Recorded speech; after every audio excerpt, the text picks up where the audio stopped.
Hello, Jess. Welcome to my podcast. Thanks for joining me. Thank you for having me. Super excited to share you. I get excited about these things. So a little bit of background, I'll get you to explain everything you do. But the reason that I wanted to have a chat about, what you do is I met you when we did a combined guest speaking, which was fantastic here in Perth for Little Oak, amazing goat milk formula, and heard your story. And you live here in Perth, and we hadn't crossed paths, but I loved your story, your passion, and with my journey, with my health, my whole entire life, keeps coming back to my gut. So we are working together, which is great, to heal my gut, which is really obviously going to be really exciting. So I'd love you to share to everyone what you do, your passion, and where your passion came from. Okay, amazing. Well, thank you for having me. First and foremost, I'm a huge fan of what you do. And I think I just have to say, I'll share my story, but I wish that when my boys were younger, that I had a you. I know. And the whole reason why I do what I do is because I also wish that I had a me. I know. I needed a you and you needed a me. Yeah, I know, right? And here we are giving back to the universe. Amazing. So yeah, I mean, I suppose everybody starts with what they do. Like you said, I'm a functional nutritionist. I specialize in gut and hormone testing. I do guest speaking. I'm a nutrition coach. I've had a practice for about 7 years, and I help people all over the world, not just Perth. So that's incredible. But I was just on a very similar call before this, and I got asked the same question. And I said, for me, everything that I do is very much a divine purpose. It's very purpose driven. And so my story started 11 years ago. Probably my story started a bit before that, actually, because growing up, I was probably quite similar to you and similar to many women out there, where I was just go, go, go. Yeah. I had my foot on the gas and I loved it. Right? When it worked for us. Yeah, absolutely. I was a high achieving student. I was an elite international athlete. I was working in the corporate rat race. I mean, I was doing it all. And when I look back at my life now, I really had a theme of pushing my body to the wire. But because you're young and because you're strong and you're an independent woman, you don't necessarily, if you haven't been taught, you don't actually start to identify when you're breaking.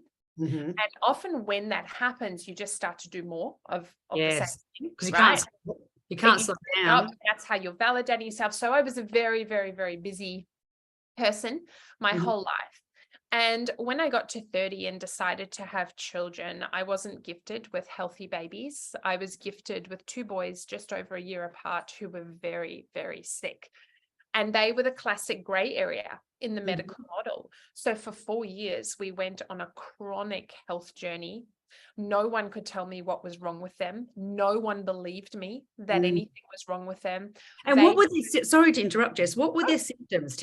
Explain. Yeah, absolutely. So for those, and I was thinking about this the other day with my firstborn. It was actually day 2 that he started choking in the hospital and turning blue, and we're hitting the emergency button, and the nurse is going, "Oh, you're young, paranoid mom." Yes, my mom. That was the first sign, right? So my boys had intense reflux, really, really bad. Both sides. My first one was a silent reflux, so the second one was a projectile vomiter. Severe gut issues, food sensitivities, pneumonia, respiratory issues. I mean, you name it, skin stuff, and they just, the best way that I can describe it, and that I tried to describe it at that time to the doctors, they spent more time in hospital than you could count. Crazy. And they were just never well. They were never healthy. There was constantly something going on in their body. And I kept saying, this is not right. Normal. It's not right. What having a baby should be like. These children should not be suffering. And of course, we just got another script of antibiotics. They had 18 surgeries in 2 years. While the doctors would try and go, I'll have a look in there, or I'll, cut this out or take that out or stick that in. They had major gastric surgery to stop their reflux because it was aspirating into their lungs. We tried every formula on the planet.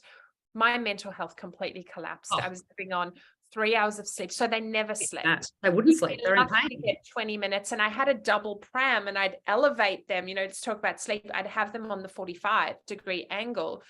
And I just have them rocking just so I could get 20 You had minutes. post-traumatic stress thinking about that? So I developed PTSD Yes. after the journey. I developed an autoimmune disease, Oh severe my mental gosh. health. But this is what I was sharing in the interview that I was in just before you. When you are a mother, right, there is a fire that burns in your belly that no one can understand unless you've been a mother. And that fire, when I had doctors and nurses telling me there's nothing wrong with your baby, I was actually accused of having Munchausen's disease. Stop it. And I received since then, because we have such a positive story. I want to get to the positive. I know. But I want to hear the crap as well, because it just doesn't come to the positives. Yeah. A lot of work to get to that. I was referred for mental health treatment, and I would just keep showing up at emergency with my children turning blue, couldn't breathe. I would just keep going. And I remember the doctor who did it too. And I've actually had a formal apology since. We had a formal apology from the director of the hospital after they realized that my boys actually were very sick.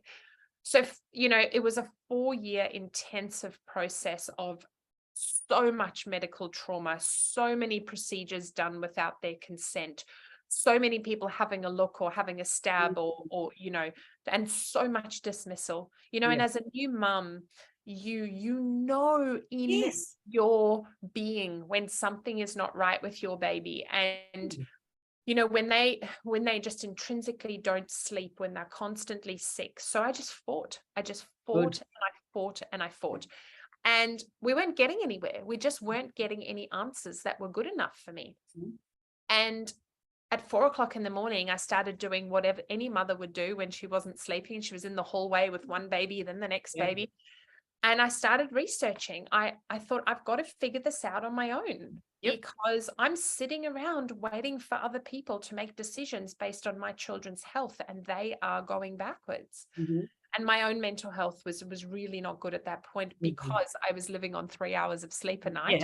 And stress for your baby's not being well. And pills and stress for my baby and all of those things.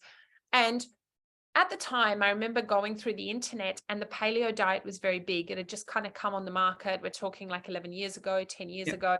Everybody was making bone broth. And I think I'd had such an incredible grassroots introduction to nutrition growing up, because my mum was a hippie. She was full boho. She was a hippie. She grew her own veggies, baked her own bread. She drove a V-dub. We would go on the weekends and catch fish, so I think that served me really well, because when I started coming across all this nutrition information, it really made sense to me. And I started to have these penny drop moments. So what I did is I just started doing 1 or 2 things. I would make a bone broth, or I would make some stewed apples, or I would, just try to switch out their toast for something else. And the beautiful and most incredible thing about food is that it's instant. When you eat a good meal, you feel good. And when you don't eat a good meal, you feel crap. You don't feel so great, right? And I went, wow, maybe they would sleep that day. Maybe they would have the energy to play that day. Maybe I would have the energy to show up for them better that day. And I was like, wow. And what it did, more than actually healing their body, which it really contributed to, but it gave me back a source of empowerment. Control, not control. That's not the right word. Absolutely. Because chaos. When everything is happening around you and everyone's telling you what to do and everyone's got their 2 cents worth, there comes a point where you have to remove all of that noise and you have to go within. Right. And it gave me back that source of empowerment that I could be doing things at home to help them and to help myself. And that just was the motivation that I needed to do more and do more. We eventually, after I flew to Perth for yet another specialist appointment, my youngest had vomited all over me. And I was so desperate. Those mums out there, if you've been in this situation, I was so desperate at that point that I sat in the doctor's waiting room. I paid $1,000 for this consult, right? Because I was so desperate for some help. And she was a specialist she was an immunologist, just highly, highly sought after in Perth. I'd been waiting for this appointment, took my 2 babies on a plane, full of vomit. I whipped off my shirt and I sat in that waiting room in my bra. And I said to the receptionist, I am not leaving until somebody helps my baby. I was just at that point where I was like, I actually don't care about health right now. Yeah. And I had this gorgeous friend who had come with me to help me for that day, and she ran to Cotton On in Subiaco to go buy me a shirt. And I think the first doctor in the whole 4-year process must have taken one look at me and gone, hang on, something's not right here. You know, there must be more to this. Yes. And she ran a series of blood tests, and it turned out that my boys actually had a rare genetic immune disease. Wow. And they were very, very sick. And they had to go on medical treatment, which I had to administer every week. So it was needles and pumps every week. It was very traumatic, but they got better. And through nutrition and gut healing and everything that I was doing for them, and they're thriving now, absolutely thriving, which is incredible. Yes. It is. But so the reason that I do what I do is because once we came through that journey, I thought as a legacy to them and the pain that they went through, but also for other women and people, I need to be able to get out there and say to people, you have to advocate for your health. And this is not the best that it gets. Right. So that's why I do it. It's very purpose driven for me. And that's our story. And it is a good news story. We're happy we're thriving now. And you've seen it. And that's the thing for me with sleep. And that's why I love getting people on my podcast that we're connected, because it's the parenting collective, because this is going to help other families, other mums. And it's really hard to understand nutrition and stuff like that. We know they need the basics, but to truly understand how healing food is, and not putting too much pressure on parents, but to understand it, it actually I found it's empowering to understand food and how good it is for your body and how it can heal. You know, and when you get through that initial overwhelm, because there can be so much overwhelm for tired parents, you know, and I just have to say, I actually put sleep at the, above nutrition. I love that. I know. I really do, because you can be eating the best diet in the world, and if you're not sleep, wish I'd done that. But it's once you can get through that initial overwhelm of making the changes that need to be made, and just like me, if you can just start doing those small things every day, man, children, their ability to heal is incredible. Crazy. If you just know what to do, and you can just do it in small steps. So you're right. The healing power of food just cannot be underestimated. Can't be. And I know I'm in it, meaning trying to heal myself for years and years and years. So I'm understanding it. And, like I've said to you, I've had such severe reactions that now can be seen, like all body rashes that go for weeks, that are so intense. Going to allergists, same thing, spending thousands of dollars and getting it's food. I'm like, what food? Having to do my own journey of understanding food. Then luckily the universe, we crossed paths. And so I'm super excited to be sharing my journey with you in regards to healing, which we're now 2 and a bit weeks into, and I haven't had any pain in my stomach and all sorts of things which we'll talk about. But I have seen, and I'm absolutely not a nutritionist or a nutrition coach or anything, but I have seen with my own body and my own children, removing some foods that for them are inflammatory, for myself, and the body can heal. It's insane. And people need to talk about this more, because it's so easy to, and I'm far from, I have to be sort of near on perfect with my food, but my kids are teenagers. So I try and offer them all this yummy food, but I can't help what they might eat out of the house. We've got toddlers and stuff. You can still offer it to them. And I just think that's, who knows where we go on these podcasts. But, when you think about the village and you think about how different it is having babies now, where, back in the village, women and babies are revered, and nutrition is everything in those first couple of years. They understand that those children are still developing. They understand that they're the ones that need the nutrients first, the mothers and the babies, and things like the fat of the animal, or the prime part of the kill or whatever was dedicated for the woman and the children. And again, in this interview that I was doing right before our podcast, we were talking about, well, what is the problem? What is the big issue here? Because so much of what we're talking about, it can be very confronting for parents to hear, very confronting, because they're doing their best. Of course, absolutely. It's not even the food, and it's not even the sleep. The biggest issue is the overwhelm. Yes. In life. It's the overwhelm. And so if we can find a way to just make a bit of space, like, oh, my child's so fussy. And I go, hang on, we've just got to workshop this. You just got to make that little bit of space, get through that initial overwhelm. And then it all becomes quite clear. And like I said, it's a case of making the changes that you can make early so that when they get to be teenagers, they're more resilient. Yes. And leading by example. That's the biggest thing as a parent. So I'm constantly have been in overwhelm my whole life, and I'm learning to understand that, and having the diagnosis of ADD, that's a big part of, trying to understand that with all of our children. Basically, they've been diagnosed. So there's a whole lot of things going on for people out there. And this, again, I know I talk about ADD a lot, but it is a lot more prevalent because I think it's definitely hereditary. It's the neurodiverse brain. It's different. And why I'm talking about the food part is that my ADD didn't really come out until I was older, because I had a really chilled childhood, no pressure, really.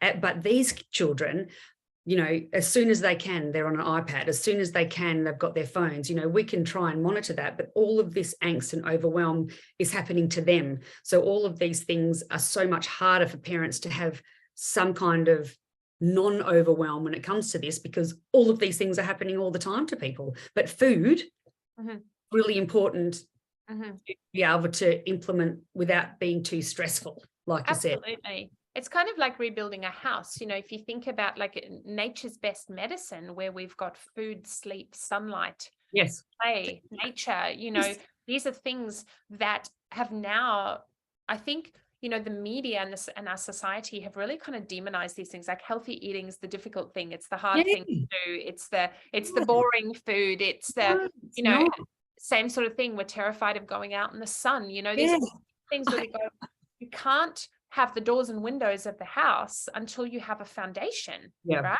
And the foundation in the body is the food that we eat, and the basics of our sleep, our food, our light, those sorts of things. And incredible in children, when you get those basics, those fundamentals right, how the brain and the body starts to recalibrate and heal. And I just think about, there's so much to talk about with this, but I always talk about, your 4 pillars of health will never change. And again, we can talk about cavemen back, that we were made to eat protein. We were all of these things, which is obviously very complex conversations, but the bodies are still biologically the same in regards to circadian rhythm, nutrition, exercise, and mental health, or mental wellness. These are, if you can just go back to that. And I think about trying to feed our children healthy when they're at home, and it is providing that healthy food.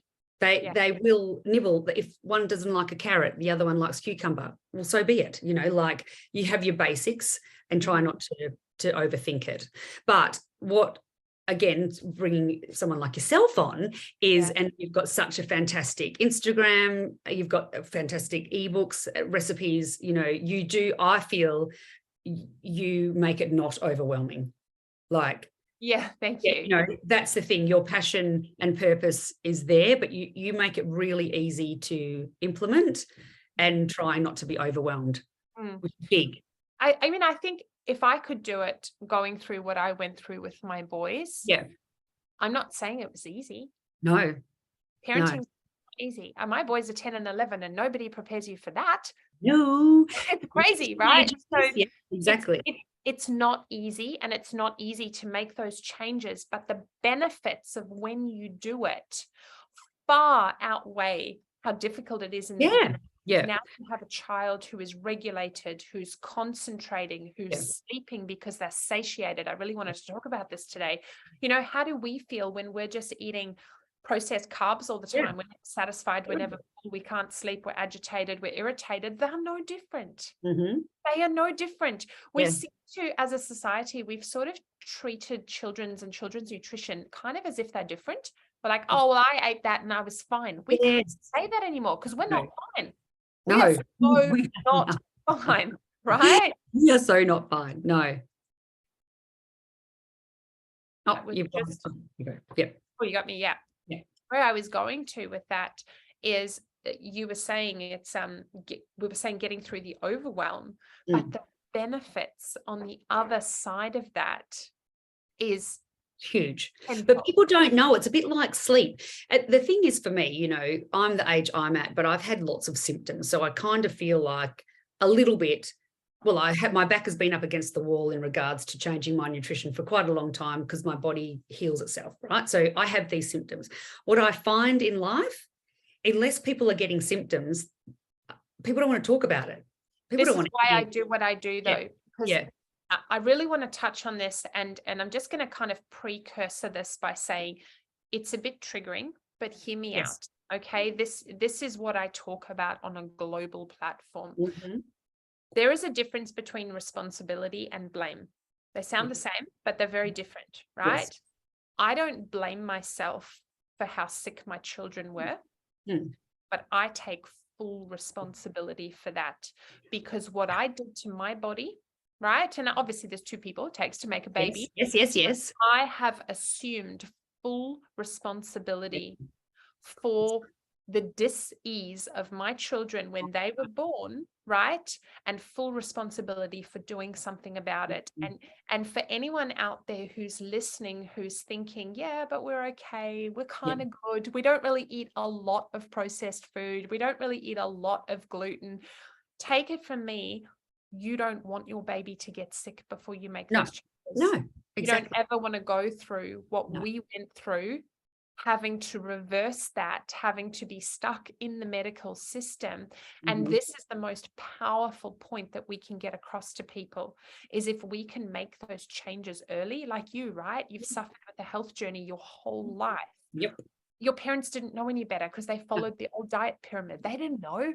But if we do know, right? If we're listening to this podcast and we do know that the old nutrition pyramid is not something we should be following, you can prevent so much pain for yourself and for your children. And the hardest thing is, because I've been through it and I can reflect, and, you know, we're always doing the best we can. But now I'm in a situation where the kids are bigger and I'm, you know, like I said, monkey see, monkey do, you know, I'm doing all of this stuff. I'm talking to them about it. You know, they get tummy aches after they have gluten. It's a non-gluten house, but like they're 17 and 15. Then I can't say to them, you can't have that. I'm just educating them. I'm just saying, what did you eat? And I'm not saying they can't because they're bigger kids, but when they're smaller, like a lot of the people that will be listening to this, you can definitely implement really healthy, easy foods that don't have to have the gluten and too much whatever that they feel it might be inflammatory. And then as you can do it, then their taste buds get quite used to what you know. So now I'm sort of at the other end. They always ate healthy. We always provide healthy stuff, but I see their bodies suffer when they have things they shouldn't have, and then I'm educating them. Like, you had that, that's why that happened. You're in pain.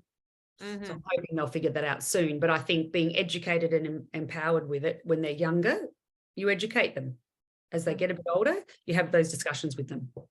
Absolutely. Not in a space that, like, I felt I was at, that it was a struggle my whole life to figure this out. And I was so sick and in and out of hospital for years, and tonsils out, everything, same thing. And not until my 40s did I start to figure out, oh, it's food. Oh, I'm celiac. Oh, I can't have dairy, you know?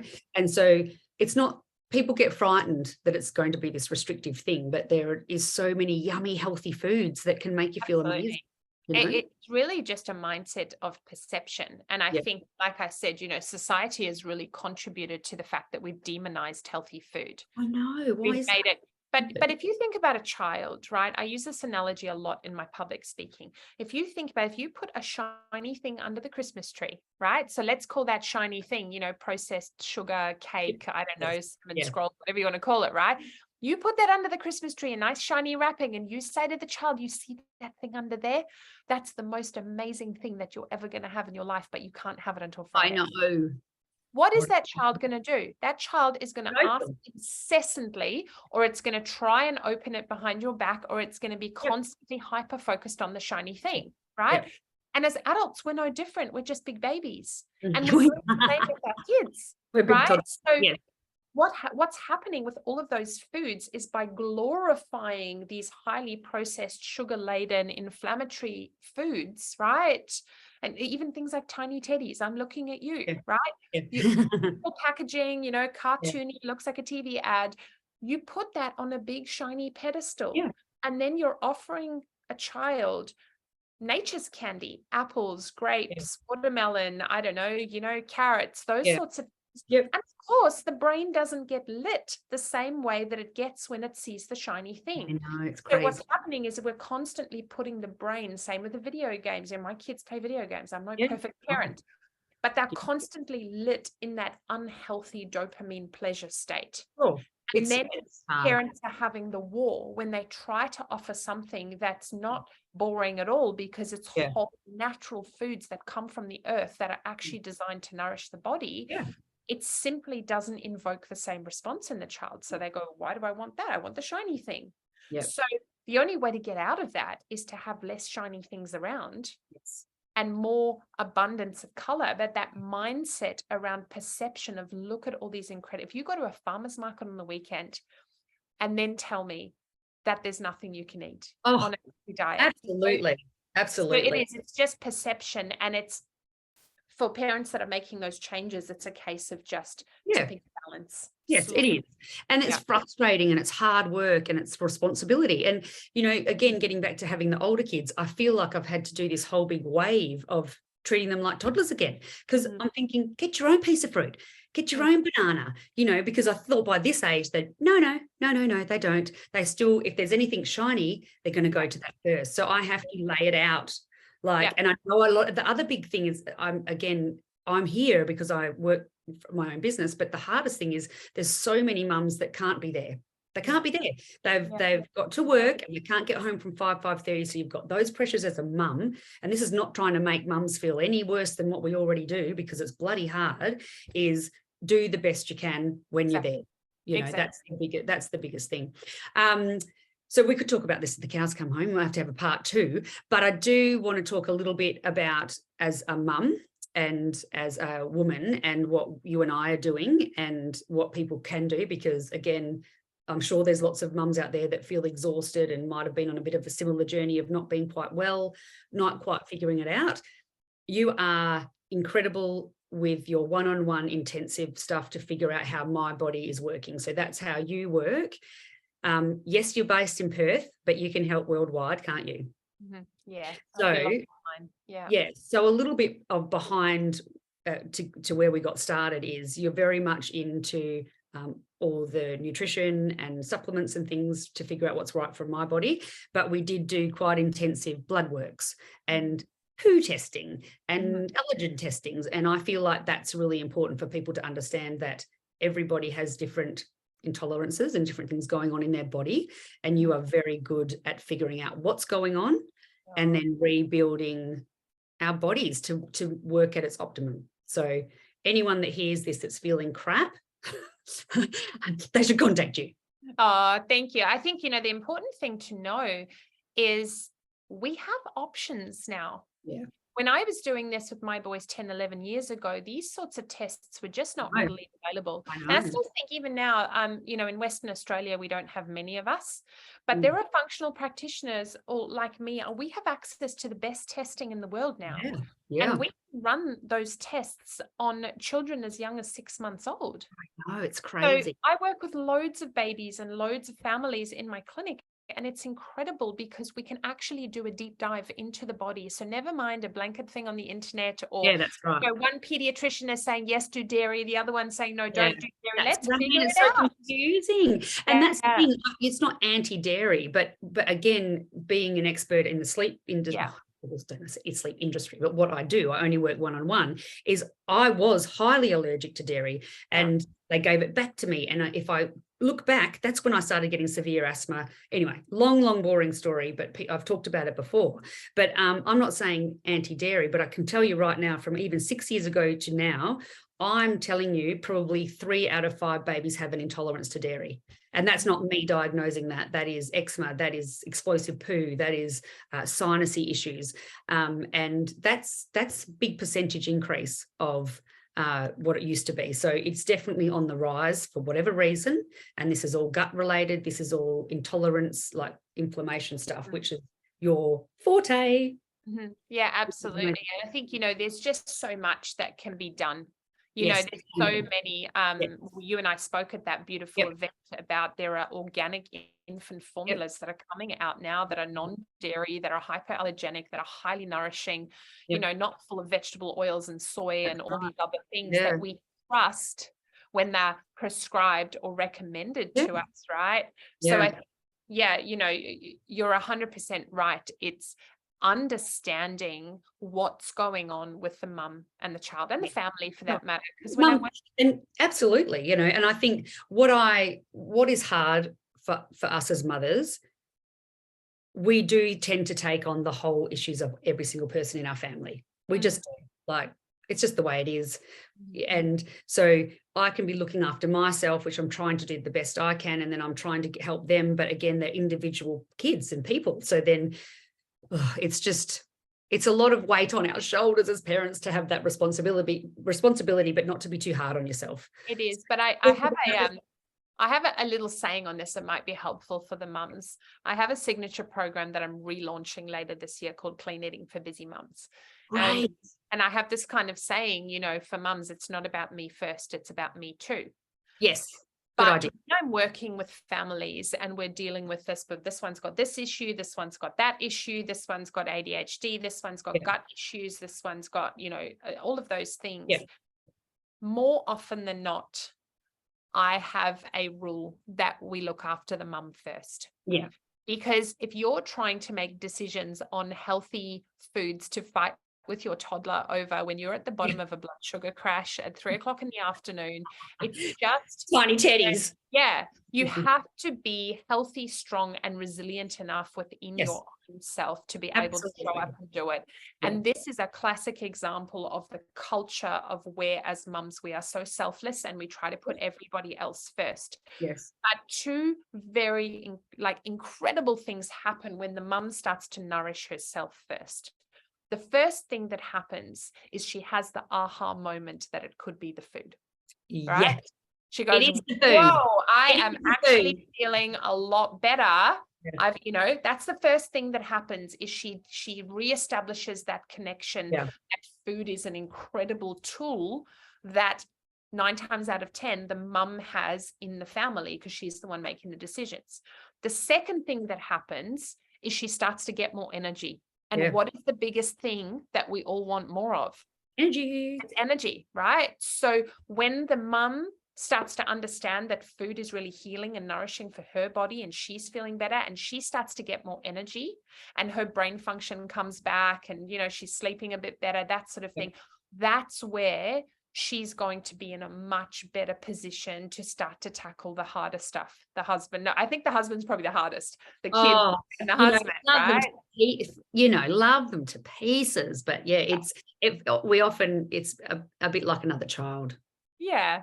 Not being awful for any men that are listening, but we love our dads, but they're very important. But it's that for me is often where we start. We so desperately want to fix our babies, and of course that's important. Yes. But you're no good to anybody unless you have fixed yourself. Yeah. And it's that for me is always a really good starting point. Huge. And again, I was a stay-at-home mum for 10 years, and you would think I would have had time and looked after myself. I did not. I was like a martyr. Like, I can't possibly tell everybody I'm not coping or I need help, it's just, and this is what I talk about a lot, is like, let's talk about this. Let's keep it real. Let's make it, these things are important, but shouldn't put the pressure on yourselves to be this perfect mum, because no one has it going on perfectly. No one. You cannot go on this journey of being a parent and have it all sorted, because it's throwing you curlies all the time. You have more than one child, then there's all those different personalities. But if we always try and take it back to, like you said, try and look after mummy, that she can be nutrition, like mental health is good, try to sleep well, all of those sort of things, and eating well, then has the energy to be able to tackle most things. Exactly. It's the ripple effect. It is. So tell me, I'll obviously in all the show notes, it'll be all your links to everything. What have you got program-wise? So you're bringing, that sounds amazing. So I'll definitely promote that with the Thank you. the mum, because I need that. Like, I just do the same repetitive thing. That's boring as well for them. But yeah, what have you got that people can go to start either working with you, or recipe books, or yeah, what have you got for people to have a look at? Yeah, so I think there's a couple of different ways that I work with people. Obviously, like I'm working with you, I work with people one-on-one. So that's for people that really want to dive into what's going on for them individually and really start to get some answers. That's where I do my best work with people one-on-one. Yes, But for moms that are really just looking for a place to start, who are wanting to make some changes, who are wanting to learn about what we're talking about, have access to me, get some mentoring and support, I've got an incredible online group coaching program called my JW Superstars, and all the links to that are in my bio on my Instagram. And that, you know, that is such an incredible monthly membership program where we're a supportive community, and I can just personally coach them through some of these struggles that they're feeling. And then on my website, there's a ton of food inspo, there's recipe books, those amazing for people who need that. It is. It's amazing. So thank you so much for joining us today. Hopefully this has not created any overwhelm. This is meant to reduce that, and that, you know, healthy eating and trying to implement good nutrition doesn't have to be scary. Thank you so much for having me, Donna. No worries. We'll see you soon. See ya. Bye.